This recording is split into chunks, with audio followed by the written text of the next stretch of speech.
Potencia en corriente continua y alterna, parte 2. Temas a desarrollar. En esta clase desarrollaremos el capítulo 4, potencia eléctrica en CC y CA, y desarrollaremos los siguientes temas: potencia compleja, y daremos unos ejemplos numéricos. La bibliografía recomendada es el libro Circuitos Eléctricos de Jesús Fraile Mora, capítulo 2.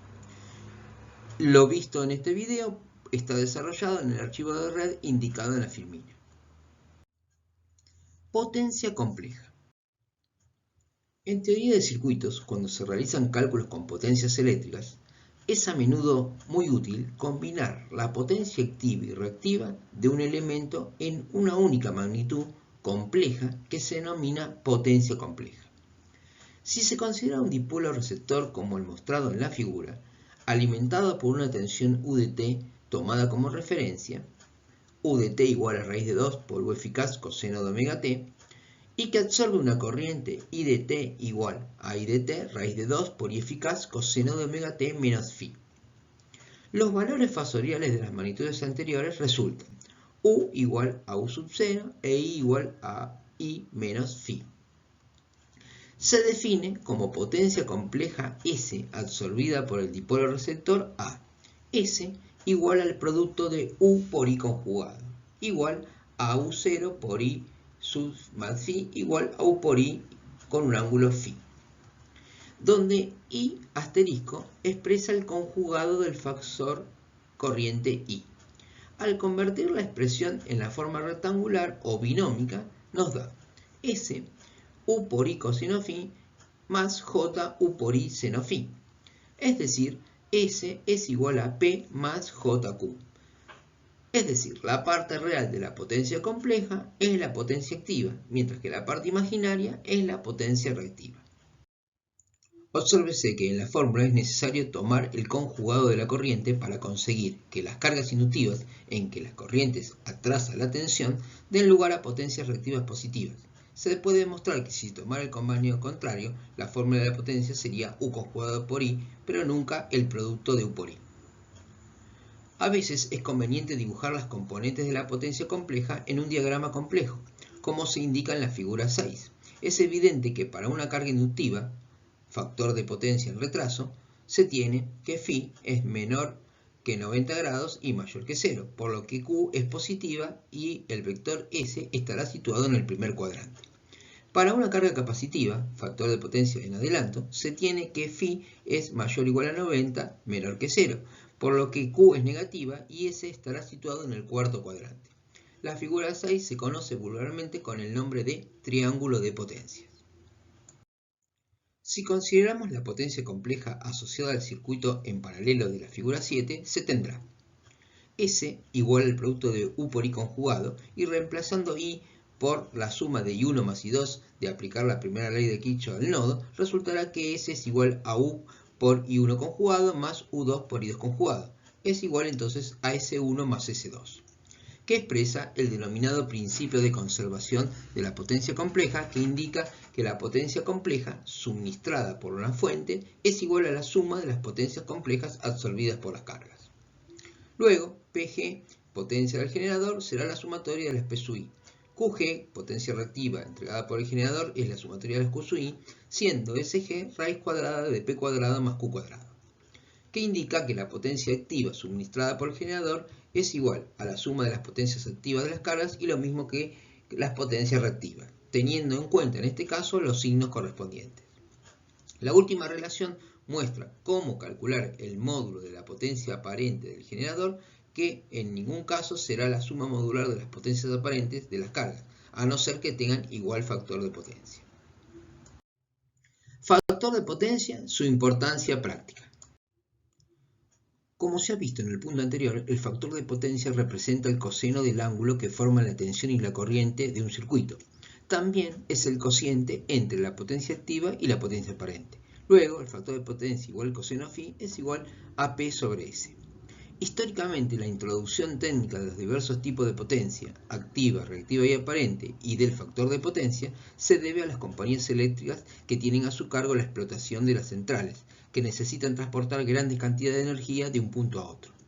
Es evidente que la eficacia con que se realiza este transporte ejerce una acción directa sobre el costo de la energía eléctrica, el cual en definitiva lo paga el cliente.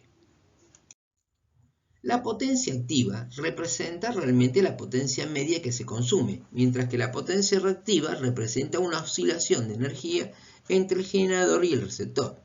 Su función consiste en suministrar energía para los campos magnéticos y carga de capacitores y transferir esta energía de vuelta a la fuente, cuando se anula el campo magnético o cuando se descargan los capacitores. Aunque los VA reactivos como tales no requieren un aporte de energía por parte de los generadores, sí se necesitan una producción de VA por parte de estos y por tanto limitan su capacidad de suministro. Téngase en cuenta que la tensión de un generador es una magnitud esencialmente constante y que la corriente está limitada por la sección de los conductores de sus devanados para que la potencia disipada por efecto Joule no dé lugar a calentamientos inadmisibles. Es por eso, por lo cual, la potencia nominal de los generadores y de los transformadores se define en kVA y no en kW. Para una cierta potencia aparente de un generador, la potencia activa que suministra depende del factor de potencia de la carga que coloca el usuario. Los motores eléctricos, por ejemplo, representan una carga de tipo inductivo. Su potencia activa está relacionada con el trabajo mecánico útil que realizan, pero requieren además una potencia reactiva para mantener los campos magnéticos en los que se basa su funcionamiento. Esta potencia reactiva necesaria en los motores precisa de una mayor corriente en la red, lo que provoca unas mayores pérdidas R por I cuadrado en las líneas, con la consiguiente pérdida de rendimiento de la instalación, lo que no es aconsejable. Para que se comprenda mejor la interrelación entre las potencias P, Q y S y su efecto en el rendimiento de un suministro de energía, se va a considerar el ejemplo que se señala en la figura 8, en el que se muestra un motor eléctrico que está alimentado por un generador UG a través de una línea eléctrica de resistencia total R. Se considera que la tensión U en el extremo receptor es constante y que la potencia desarrollada por el motor es constante, mueve un par resistente fijo, lo que equivale a considerar que la potencia activa P que absorbe el motor de la red es constante. Supóngase, por ejemplo, que R es 0,2 ohms, P 11 kW, U 220 volt. Vamos a analizar dos casos. Uno, que el coseno phi o factor de potencia con que trabaja el motor es la unidad. Y dos, que el factor de potencia es 0,5 inductivo. Caso 1, coseno phi igual a 1. En este caso, la corriente que absorbe el motor de la red, según el esquema de la figura 8, es igual a I igual a P sobre U coseno phi, es igual a 50 amperes. La potencia reactiva del motor es por consiguiente Q igual a U por I seno phi, e igual a 220 por 50 por 0 igual 0 VA. La potencia de pérdida en la línea de transporte debido al funcionamiento del motor será P sub P igual a R por I al cuadrado igual 50 al cuadrado por 0,2, 500 watts. Por consiguiente, el generador de la compañía eléctrica debe entregar una potencia activa total igual a P sub G igual a P de la carga más P de pérdidas igual a 11.500 watts. La tensión UG necesaria en el generador se obtiene aplicando la segunda ley de Kirchhoff en la malla de la figura 8, que, si se elige la tensión U como referencia, da lugar a UG igual a U más R por I. UG será igual entonces a 230 volt en 0 grados, lo que supone una potencia aparente del generador SG igual a UG por IG igual a 11.500 VA. Dado que la energía hay que medirla en el local del cliente, donde está el motor, este recibirá una facturación por el 95,6% de la energía que realmente produce la compañía eléctrica con su generador, ya que se cumple que P sobre P sub G, 11.000 sobre 11.500, es igual a 95,6%. Caso 2, coseno de phi igual a 0,5. Consideremos ahora el caso en que se consumen también 11 kW, pero con coseno phi igual a 0,5 inductivo, en retraso. La corriente necesaria ahora es igual a I igual a P sobre U coseno phi igual 100 amperes, que es el doble de la situación anterior. La potencia reactiva de la carga es, por lo tanto, Q igual a U por I seno phi, igual a 220 por 100 por 0,866 igual 19.052,56 VA reactivos. La potencia de pérdida en la línea de transporte ahora será P sub P igual a R por I cuadrado igual a 0,2 por sin al cuadrado, 2000 watts. El generador de la compañía eléctrica deberá entregar una potencia activa total, P sub G igual a P más P de pérdidas igual a 13.000 watts. Tomando como referencia U igual 220,0, la corriente se retrasa un ángulo φ, arco coseno de 0,5, igual a 60 grados de la tensión. Es decir, el valor fasorial de I es 100 sub menos 60 grados. De este modo se cumplirá que UG es igual a 220,0 más 0,2 por 100 menos 60 igual a 230,65 y un ángulo de menos 4,3. La potencia aparente del generador SG será UG por I, es decir, 230,65 por 100, 23.065 volt-ampere. Dado que la energía hay que medirla en el receptor, la compañía eléctrica debe producir 13.000 kW, de los cuales solamente se facturarán 11 kW, que supone en tanto por ciento P sobre PG un rendimiento del 84,6%.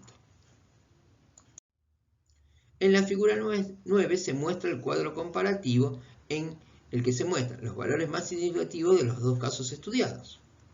Observamos que cuanto mayor es el factor de potencia de la carga, es decir, cuanto menor es el desfase φ entre tensión y corriente, se tiene A. Menor intensidad de corriente en la línea de alimentación.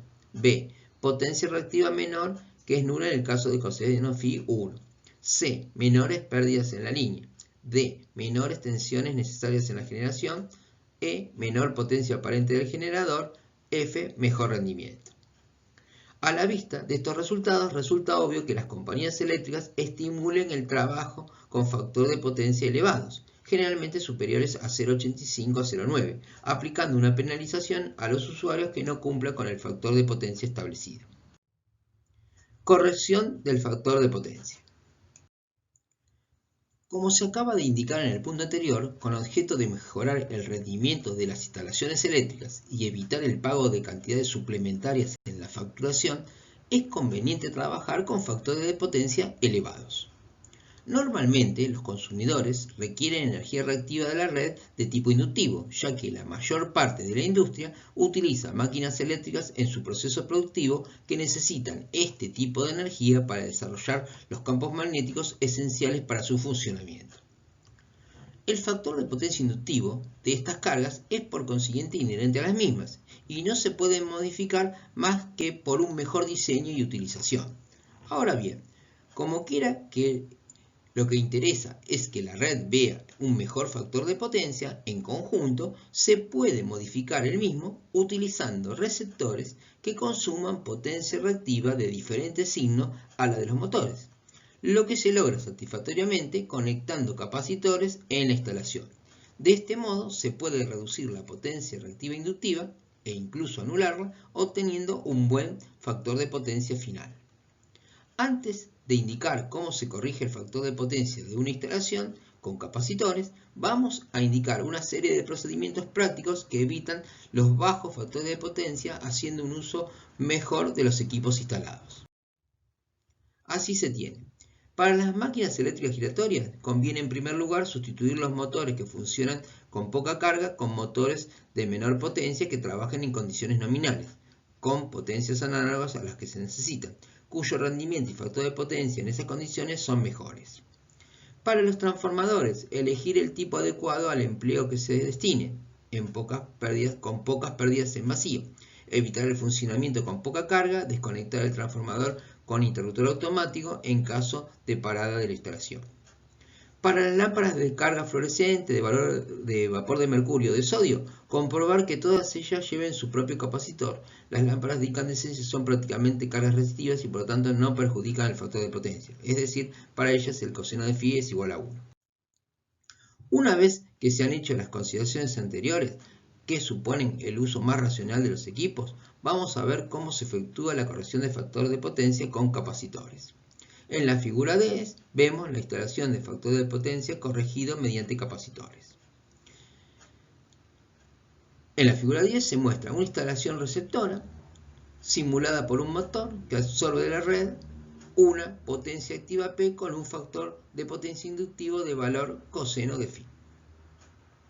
Se ha añadido al conjunto receptor una batería de capacitores para conseguir que el factor de potencia de la instalación tenga un valor final previamente fijado, coseno de phi'. Nos interesa determinar la capacidad C de estos capacitores y su potencia reactiva QC para conseguir mejorar el factor de potencia desde coseno phi a coseno phi'. El proceso de cálculo es el que se sigue a continuación. El módulo magnitud de la corriente absorbida por los receptores IL es igual. IL igual a P sobre U coseno phi. Corriente que va retrasada, carga inductiva, un ángulo phi respecto de la tensión de la red, que por comodidad se toma como referencia tal como se muestra en la figura 10. La tensión fasorial será U igual a U 0 grados y en consecuencia la expresión de la corriente compleja absorbida por el receptor será I igual a IL con un ángulo menos phi. La corriente IC absorbida por la batería de capacitores viene expresada por IC igual a U sobre XC igual a U 0 dividido menos J1 sobre omega C igual a U por C por omega con un ángulo de 90 grados. Es decir, IC tendrá un módulo IC y un ángulo de 90 grados, que está adelantada respecto a la tensión U en 90 grados como se muestra en el diagrama fasorial de la figura 11. De este modo, la corriente total absorbida por el conjunto de la instalación es el resultado de la suma de IL e IC, como así lo requiere la aplicación de la primera ley de Kirchhoff en el nodo A de la figura 10. Es decir, IT es igual a IL más IC fasorialmente.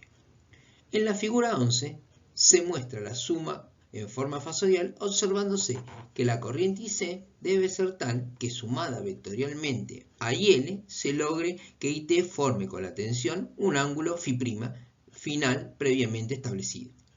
Al escribir en forma polar la última expresión, resulta IT con un ángulo phi' es igual a IL con un ángulo menos phi más IC con un ángulo de 90 grados, donde el módulo de IC es igual a U por omega C.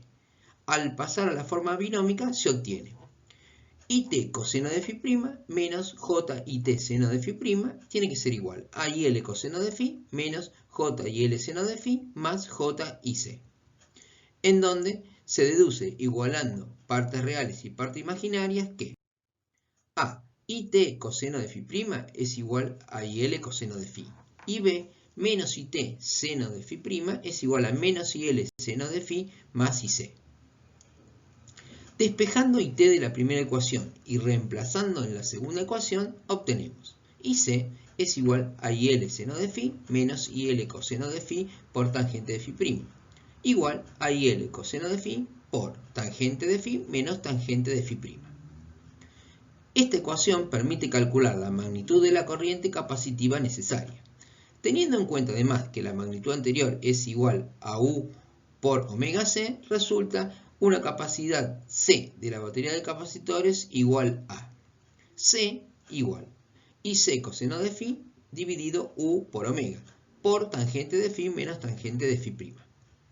Si se desea calcular la potencia reactiva de los capacitores, se tendrá QC es la parte imaginaria del producto de U por IC conjugado, igual a menos U por IC, que, como era de esperar, es negativa, de acuerdo con el convenio de signos de la potencia reactiva.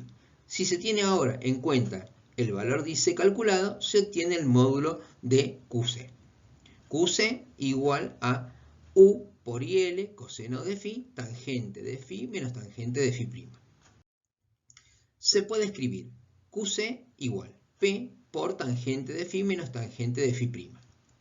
Idealmente, parece que interesaría conseguir que el factor de potencia final fuera igual a 1, es decir, que phi' fuera igual a 0. Sin embargo, en la práctica, para que no se necesite una gran inversión en capacitores, es suficiente que coseno de phi' sea del orden de 0,95. Puede también deducirse la expresión para obtener la capacidad C siguiendo un criterio de potencias. Para eso, considérese el triángulo de potencias OAB de la figura 12, donde OA indica la potencia activa absorbida por la instalación y AB es la potencia inductiva absorbida por el receptor, de tal forma que tangente de phi es AB sobre A es igual a Q sobre P. Cuando se instalan capacitores, el punto B pasa al punto C, merced a la introducción de la potencia reactiva QC, siendo el triángulo OAC el triángulo final de las potencias. De esta figura se deduce que QC es igual a BC y es igual a AB menos AC, es decir, igual a P tangente de Φ menos P tangente de Φ', igual a P por tangente de Φ menos tangente de Φ'.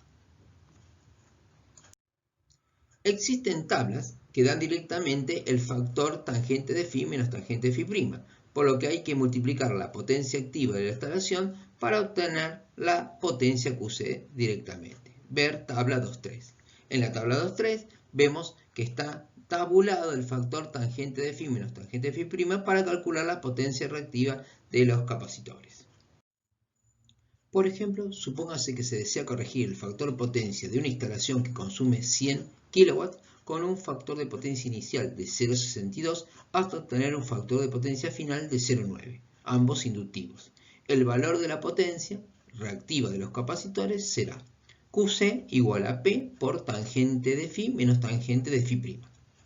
El factor tangente de Φ menos tangente de Φ' se deduce de la tabla anterior, como intercepción de la fina coseno de Φ 0,62 con la columna coseno Φ 0,9, dando un valor de 0,781, lo que implica que la potencia reactiva vale QC igual a 100 por 0,781 igual a 78,1 kVAR.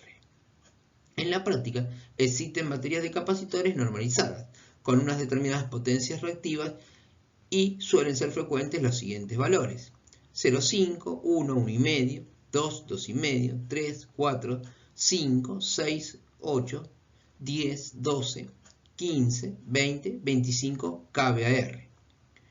De forma tal que la potencia reactiva calculada deberá formarse con diversas combinaciones de los tipos anteriores. Para el ejemplo anterior, de 78,1 kVAR harán falta, por ejemplo, dos grupos de 25 kVA, un grupo de 20 y un grupo de 8, dando un total de 78 kVAR reactivos para corregir el factor de potencia al valor deseado. Para compensar el factor de potencia de los motores eléctricos, en caso de no conocer sus datos internos, coseno de Φ, puede tomarse los valores aproximados que se muestran en la tabla 2.4. El motor dimensionado según esta tabla alcanza un coseno de Φ de 0,95 en vacío y un coseno de Φ 0,9 a plena carga.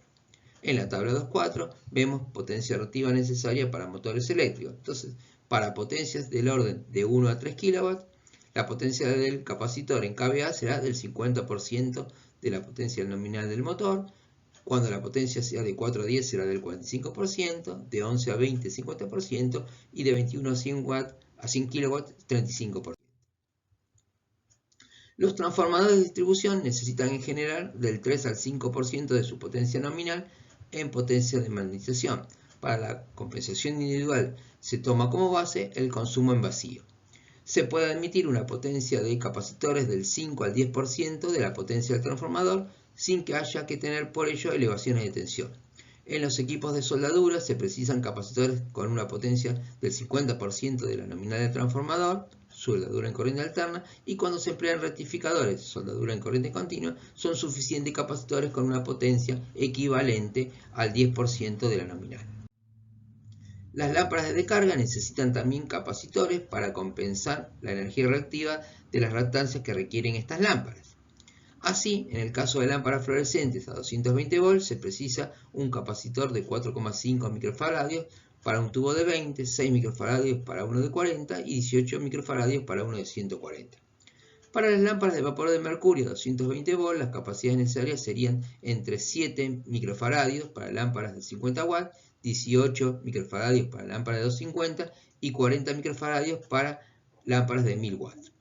Para las lámparas de halogenuros metálicos, las capacidades necesarias serían entre los 20 microfaradios para una potencia de 150 a 85 microfaradios para 1000 watts. En el caso de lámparas de vapor de sodio de baja presión se requieren capacidades de 5 microfaradios para 18 watts y 40 microfaradios para 180 watts.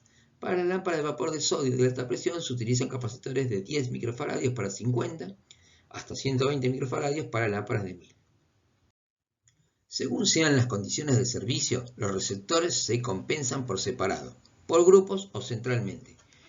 Estas clases de compensación también se pueden combinar. Normalmente en las instalaciones grandes, fábricas de cemento, industria de papel, metalúrgicas, los capacitores se conectan a las barras colectoras de la distribución principal de baja tensión y a los puntos de concentración de carga dentro de la instalación. En la actualidad se dispone en el mercado de baterías de capacitores autorreguladas que permiten un escalonamiento automático de los capacitores en función de la potencia reactiva referida por la instalación para conseguir un factor de potencia de consigna previamente fijado. Los escalones pueden ser de igual o diferente potencia. Otro aspecto práctico a tener en cuenta es que debido a las elevadas corrientes de cierre y apertura que se producen por la inclusión de capacitores en la instalación, es que los fusibles de protección de los capacitores se deben prever para un valor de 1,5 a 1,8 veces la intensidad nominal de los mismos. Conviene asimismo proceder a un perfecto apriete de las conexiones para evitar posibles calentamientos. En la figura 13 se muestra de una forma gráfica el efecto de una batería de capacitores sobre las medidas de los medidores de activa y reactiva de la instalación de una fábrica que recibe energía a media tensión.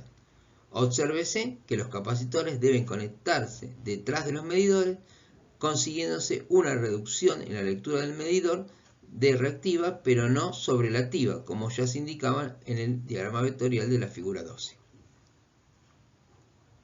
Figura 13, efecto de los capacitores en la reducción de la energía reactiva. Ejemplo, corrección de factor de potencia. Considérese que se conecta a una línea de potencia de 120 volt RMS y 60 Hz una carga que absorbe 4 kW con factor de potencia atrasado de 0,8. Halle el valor de la capacidad necesaria para aumentar el factor de potencia a 0,95. Solución. Si el factor de potencia es 0,8, entonces el coseno de θ1 es igual a 0,8, con lo cual corresponde un θ1 de 36,87 grados. θ1 es la diferencia de fase entre la tensión y la corriente. La potencia aparente se obtiene de la potencia real y el factor de potencia como S1 igual a P sobre coseno θ1, es decir, 4000 sobre 0,8, 5000 VA. La potencia reactiva Q1 es igual a S1 seno de Φ, es decir, 5000 seno de 36,87 igual 3000 VA reactivos. Cuando el factor de potencia aumenta a 0,95, el coseno de Φ2 es 0,95 y corresponde a un ángulo θ2 de 18,19 grados. La potencia real no cambia, pero la potencia aparente sí. Su nuevo valor es S2 igual a P sobre coseno de θ2, igual 4210,05 VA. La nueva potencia reactiva es Q2 S2 por seno de θ2, 1314,4 VA reactivos. La diferencia entre la nueva y la antigua potencia reactiva se debe a la adición de la carga del capacitor en paralelo. La potencia reactiva cedida por el capacitor es QC igual Q1 menos Q2, es decir, 1685,6 VA reactivos, que corresponde a un C, capacidad, igual a QC sobre omega y sobre B RMS al cuadrado, lo cual nos da una capacidad de 300,10 microfaradios. Nota, al comprar capacitores normalmente se toma en cuenta las tensiones esperadas. En este caso, la tensión máxima de este capacitor soportará desde alrededor de 170 valor pico. Se sugiere adquirir un capacitor con una tensión nominal mayor a 200 volt. Medida de la potencia en corriente alterna. Los instrumentos que se utilizan para medir la potencia activa se denominan batímetros. La mayor parte de los batímetros son del tipo electrodinámico. Los instrumentos de este tipo consisten, en esencia, de una bobina fija 1, ver figura 14, devanada en dos secciones y de una bobina móvil 2, que está sujeta al eje de giro portador de la aguja indicadora. Unos muelles antagonistas están fijos en un extremo de la caja del instrumento y en el otro al eje móvil del equipo. Una de las bobinas se denomina bobina de intensidad o también bobina de corriente o bobina amperométrica. Está formada por un hilo grueso y tiene poca resistencia. La otra bobina, llamada bobina de tensión o bobina voltimétrica, está formada por un gran número de espiras de hilo delgado y tiene una gran resistencia que a veces se ve aumentada por medio de una resistencia adicional. Ver devanado 2 y resistencia R de la figura 14. Al pasar corriente por las bobinas, aparece un par motor que actúa sobre el sistema móvil y que es proporcional al producto de las corrientes instantáneas que circulan por los dos devanados. Existe también un par antagonista introducido por los muelles y que son proporcionales a la desviación de la aguja. De tal forma que cuando se equilibran ambos pares, puede leerse la deflexión del sistema móvil el valor de la potencia. En la figura 15 podemos observar un batímetro de tablero y un batímetro de laboratorio. Si se dispone de un batímetro que tiene conectada una bobina voltimétrica a una tensión instantánea UX de T y circula por la bobina amperométrica una corriente I sub I de T, y se supone que el desfase entre ambas magnitudes es alfa grados, la lectura correspondiente al batímetro será P igual a 1 sobre T integral entre 0 y T de UX de T por I sub I de T diferencial T es igual a UX por UI coseno de alfa. Entonces UX y I sub I representan respectivamente los valores de eficaces de tensión y de corriente. Cuando se opera con valores fasoriales, es a menudo más conveniente obtener el valor anterior como la parte real del producto de la tensión por el conjugado de la corriente. Es decir, P es la parte real del producto de UX por I sub I conjugado. Si se desea medir con un batímetro la potencia absorbida por una carga conectada a la red, entonces la bobina de intensidad se conectará de forma tal que circule por ella la corriente que absorbe la carga, mientras que la bobina de tensión se debe conectar en paralelo con la red. La lectura del batímetro conectado de esta forma es U la tensión e I la corriente absorbida, y el factor de potencia de la carga será P igual a 1 sobre T integral entre 0 y T de U de T por I de T diferencial T. Y esto es igual a U por I coseno phi medido en watt, que representa la potencia absorbida en el receptor. En el caso del barímetro, para que la deflexión sea de la forma Q igual U por I seno phi en bola per reactivos, es necesario añadir a la bobina móvil, voltimétrica o de tensión, una reactancia para que en su circuito sea muy inductivo. De esta forma se añade un desfase de 90 grados para convertir el coseno en cero. En la figura 16 se ha observado el símbolo del batímetro o del barímetro conectado para medir la potencia activa o reactiva en su caso de la carga receptora. Los terminales I conjugado representan la bobina de intensidad que se coloca en serie con el circuito.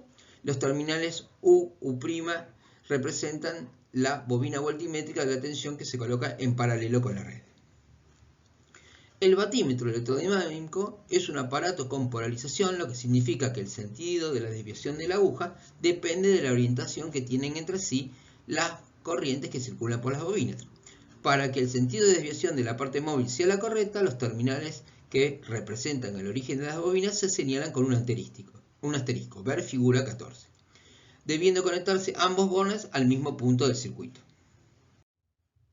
La medida de la potencia aparente de un circuito de corriente alterna se realiza utilizando un voltímetro para medir la tensión de la red conectado en paralelo y un amperímetro para medir la corriente absorbida por la carga, ver figura 16, que se conecta en serie. La potencia aparente se obtendrá como producto de ambas lecturas. S igual a U por I en volt-ampere. Ejemplos resueltos. Ejemplo 1. Trazar el triángulo de potencias de un circuito cuya tensión es B igual a 150 seno de omega t más 10 grados en volts y cuya corriente viene dada por I 5 seno de omega t menos 50 grados en ampere. Expresamos B de t y de t fasorialmente. Luego resulta B igual a 150 dividido raíz de 2 para expresar en valor eficaz y un ángulo de 10 grados. Luego B en forma polar resulta 106 sub 10 grados. La corriente resultará 5 dividido raíz de 2 y un ángulo de menos 50. Luego la corriente es 3,54 menos 50 grados en forma polar. La potencia aparente valdrá S igual al producto de U por I conjugado. Luego será 106,10 grados por 3,54 con un ángulo de 50 positivo. ya que se toma la corriente conjugada. Igual 375,60. Parte real es igual a 185,5 y J325 la parte imaginaria. ¿De dónde? Entonces, P es igual, la potencia activa media es 187,5, Q es 325 VA reactivos inductivos, S tiene un módulo de 375 y el factor de potencia es igual a 0,6. Podemos ver lo que se denomina triángulo de potencias, donde se indican P, Q y S. Ejemplo 2. El rendimiento de un motor de 2 caballos de vapor de potencia es del 85%. El factor de potencia de la carga vale 0,8 en atraso. Hallar las potencias eléctricas de entrada. Como un CB es igual a 736, la potencia de entrada será P de entrada igual a 2 por 736 dividido 0,85, igual 1732 watts. Por lo tanto, S es igual a P sobre el coseno de phi, 1732 dividido 0,8, 2165 VA. El ángulo phi corresponde al arco coseno de 0,8 y es igual a 36,9. Luego, Q es 2175, que es el valor de S, seno de 36,9, igual 1299 VA en retraso. Ejemplo 3. Determinar las componentes del triángulo de potencias de la absorción de 3 cargas que tienen las siguientes características. Carga 1, 250 VA y factor de potencia 0,5 inductivo. Carga 2, 180 W y coseno de phi 0,8 capacitivo. Carga 3, 300 VA y 100 VA reactivos inductivos. Vamos a calcular las potencias activa y reactiva de cada carga. Carga 1. Datos S 250 VA y factor de potencia 0,5 en retraso. Luego P es igual a S por el factor de potencia, 250 por 0,5 es 125 watts, y θ, el arco coseno de 0,5, corresponde a un ángulo de 60 grados. Luego Q es S seno de θ, 250 por el seno de 60, 216 VA en retraso. Carga 2, P 180 watts y coseno phi 0,8 en adelanto. Volvemos a calcular S como P sobre el factor de potencia. 180 dividido 0,8, 225 VA. θ es el arco coseno de 0,8, corresponde a un ángulo de 36,9. Q es S por seno θ, lo cual resulta S 135 VA en adelanto. Carga 3, los datos son S 300 VA y Q 100 VA reactivos en retraso. Luego, θ es el arco seno de Q sobre S, es igual a 19,5. Luego, P es igual a S coseno de 19,5, 283 watts. Por lo tanto, la potencia total será la suma de las potencias consumidas por la carga 1, 2 y 3.